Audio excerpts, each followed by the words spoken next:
Thank you for having me here. And let me begin by saying that the answer is not Palestinians in permanent refuge. Yeah? That's what it leads to.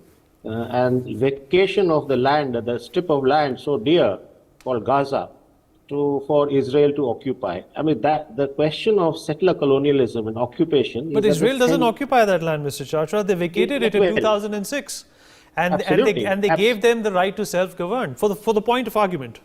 Yes, but for the last 15 years, if I may remind you, all three borders have been, there's only a limited border crossing with Rafah which has been opened. So there is an argument that you have open prison. And now, if you sort of look at the situation and the absolute humanitarian catastrophe, of course there was an act of terror which started it. Of course, 1,400 Israelis were killed and 199 are taken hostage. They should be returned with unconditionally. But on the other hand, if you look at it, 3,500 Palestinians are dead, 1,000 are buried under the rubble, actually crying, waiting till the last breath for rescue, and can't be done under the circumstances that there are. 50,000 women are pregnant. 5,000 of them will deliver this month in the next 10 days or 15 days. And what do you have? Absolute failure of medical systems, a land under siege, people being forced to move south, 1.1 million people forced to move south. Now, I want to tell you something, Vinitji, that there's a distinction between war and crimes. The war is governed by the international humanitarian law, which is codified in the Geneva Convention. So forcible transfers of people, mass transfers of people, taking of hostages, also the difficulties that have been killing of civilians, these are all banned. These are all violations of the international humanitarian law.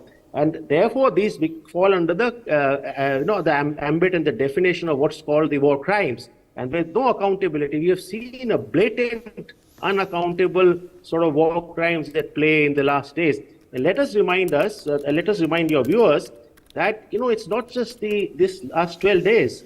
It has a long history that, as you have said, and what is really needed is stable, just and peaceful solutions for Palestinians who have been, as Mr. Awad was speaking, who have been under siege, who have been under attack, and of course they have been resisting. So the answer to me is not moving Palestinians out. The answer to me is ceasefire. The answer to me, and sadly, and you saw the behavior yesterday, the motion of humanitarian ceasefire was moved by Brazil and supported by UAE. Now, if you look at the voting patterns, US vetoed it, and a few of the countries of G7 abstained. So, of course, the resolution fell down. If you look at Global South, if you look at wider countries in Global South, be it the African Union, be it members of ASEAN, be it members of SAARC, our own country, we've been asking for two-state solutions, right?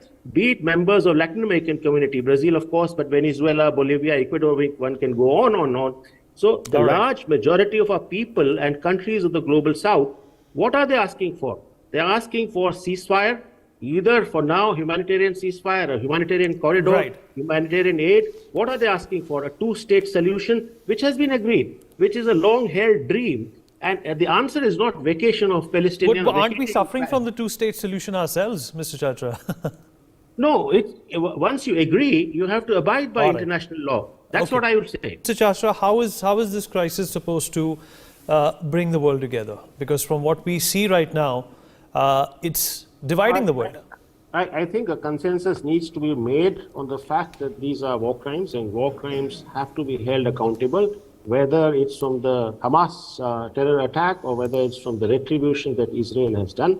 I think the world is likely to come together on a humanitarian ceasefire that's needed. It must be pushed for. The foreign minister of Brazil and they chair the United Nations Security Council, is now again in New York with the second resolution. We hope it passes the Security Council.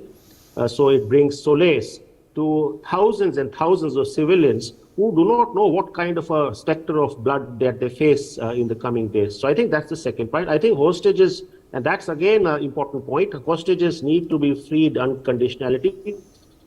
De-escalation needs to be done at this point.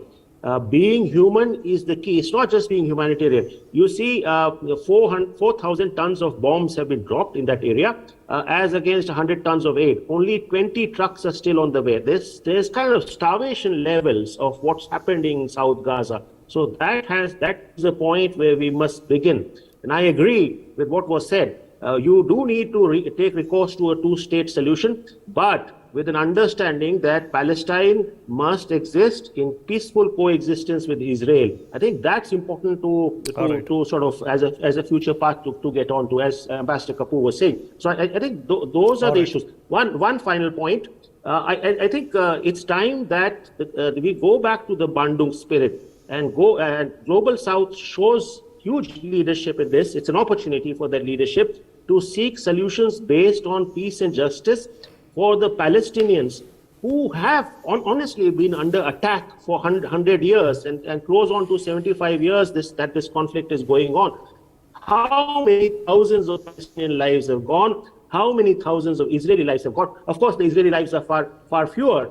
And you can All right, sir. the fact that how much does one Israeli life Let me quickly, equal to in terms of Palestinian life, but I don't want to get there. So